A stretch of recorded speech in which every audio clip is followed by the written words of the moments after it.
I happily welcome you all students for the video lecture on the topic Pilgrim's Progress. In this video, we are going to focus on author's biography, introduction, character list, summary, and conclusion. Now let us look into the author's biography. This novel, Pilgrim's Progress, is written by John Bunyan, who was an evangelical Baptist preacher and who belongs to the period between 1628 to 1688. This book, The Pilgrim's Progress, brought him fame and some fortune as a man of letters. This book is one of the most published books in the English language, with 1,300 editions having been printed by 1938, 250 years after the author's death. The exact date of birth is not known, but it is believed on November 22nd, 1628, he has been christened at the Church of England Chapel at Elstow. He died at the age of 59 after falling ill and is buried in Bunhill Fields. This book is divided into two parts, Part 1 and Part 2. Part 1 was written in 1678 while he was lying in prison, and he tells us the circumstances. Whereas Part 2 was written 6 years after the first edition in the year 1684 with the same title, except the second part was added to it. Though issued separately and years apart, the two books are now usually published together in a single volume. Now let us move into the character list. Part 1 is introduced with the protagonist of the story, Christian, who is a poor, ragged man, flees from the wicked city of destruction, convinced that God is about to blast it for its sins, and sets out on a pilgrimage to find the celestial city, being convinced happily that he is going to be peaceful in the city of celestial, accompanied by God. Next, evangelist, preacher of the holy world, always eager to help those who are seriously concerned about the state of their souls and about finding the ways to heaven. Next is obstinate, who accepts things as they are, resisting any change, and thinks anyone undertaking a pilgrimage like Christian is a fool out of his mind. Pliant, a well-intentioned man who decides to join Christian on his pilgrimage, but having little courage and less resolution, turns back at the first obstacle. Mr. Worldly Wiseman, a generous and sympathetic man who obeys the 10 Commandments and lives in great esteem among his friends and neighbors. Goodwill, he is a keeper of the wicket gate, entrance to the holy way, leading to the celestial city located on Mount Zion. Next is the interpreter, the Holy Spirit, which inhabits a large house that Christian visits, where he is shown with many magical elements. 3 shining ones are the angels who meet Christian at the cross. Formalist and hypocrisy are the characters who come to a bad end at the foot of Difficulty Hill.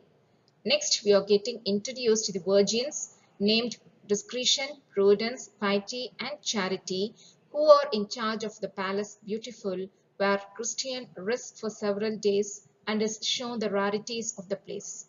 Apollyon is a monster whom Christian encounters in the Valley of Humiliation. Faithful is a townsman from the City of Destruction, whom Christian meets as he emerges from the Valley of the Shadow of Death. Mr. Talkative is one of those willing to discuss anything sensibly but never willing to do anything. Lord Hategood is a judge who sentences Faithful to a frightful death at Vanity Fair. Hopeful is a refugee from Vanity Fair who joins Christian, and the two of them go on together all the way to the celestial city. By ends is a nickname given to him by his friends because of his knack in snatching every opportunity for profits that falls in his way. Giant Despair is a giant who surprises Christian and Hopeful while asleep in the bypath meadow, seizes them as trespassers, and throws them into the cellar dungeon in his stronghold Doubting Castle. Knowledge, experience, watchful, and sincere are the shepherds tending the flock of lots on the heights of the Delectable Mountains, and guide Christian and Hopeful to take the right way to reach the celestial city. Ignorance is a very brisk lad who comes down a little crooked lane from the country of conceit and encounters Christian and hopeful in the holy way. Turnaway is an apostate who has been seized by 7 devils. Flatterer is a man black of flesh but covered with a very light robe who induces the 2 pilgrims to follow him. Atheist who laughs at the pilgrims, telling them that there is no such place as a celestial city.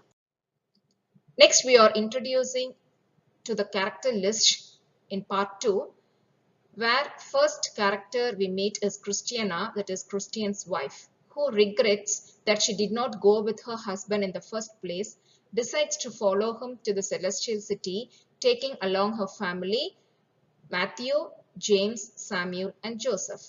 Mercy is a comely young woman, a friend and neighbor who joins Christiana on her pilgrimage, later marries Matthew. Greatheart is a stalwart and well-armed Christian soldier who was assigned by interpreter to escort Christiana and her party to the celestial gate. Next, Old Honest. He is a native of the town of Stupidity, and at the same time he is considered as one of the most engaging characters in this book. Gaius is a very honorable disciple who keeps a pleasant inn between the valley of the shadow of death and Vanity Fair, and it is he who, much to her surprise, tells Christiana of her husband's illustrious ancestry going back to Saint Peter, Saint Paul, and other notables. Nathan is a native of the island of Cyprus, at whose house the pilgrims stay while at Vanity Fair.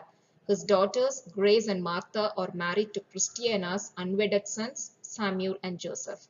Feeble Mind, a man of a whitely look who joins a pilgrim party after being rescued from the hands of the giant slay goat by Greatheart. Next is Ready to Halt, a badly crippled man who joins the pilgrim even though he has to hobble along painfully on the way. Mr. Despondency and his daughter are much afraid, who is rescued from the dungeon in Doubting Castle when Greatheart leads an expedition to kill Giant Despair and tear down his castle, later joins Christiana in their pilgrim.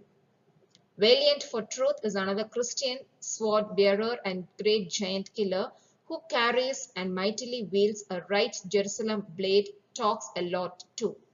Standfast is met in the enchanted ground, kneeling on the path and imploring God for Christ's sake to save him from a witch who is determined to seduce him. Next is Madame Bubble, a tall, comely dame carrying a huge purse filled with gold. She is a witch, a bold and impudent slut who tries to divert Standfast from his pious duty by offering him money, his purse, and her bed.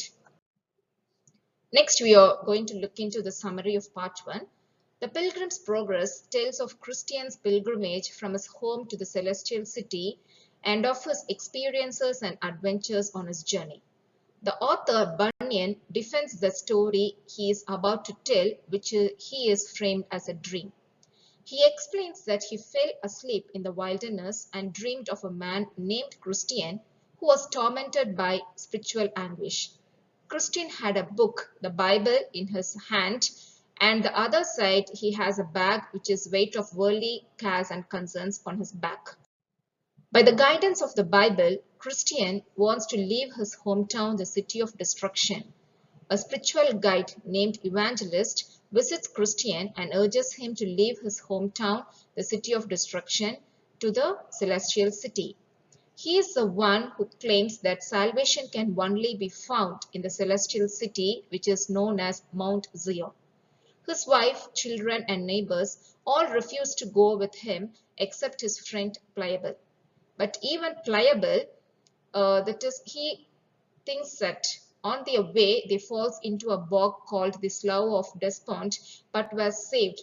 This incident made Pliable to turn back to his home. Christian left, now all alone, goes on, meets worldly wise men who urges him to lead a practical and happy existence without religion. Refusing this, Christian is sheltered in Goodwill's house. Goodwill asks where Christian is heading and Christian tells him that he is on his way to Mount Zion, which is known as a celestial city.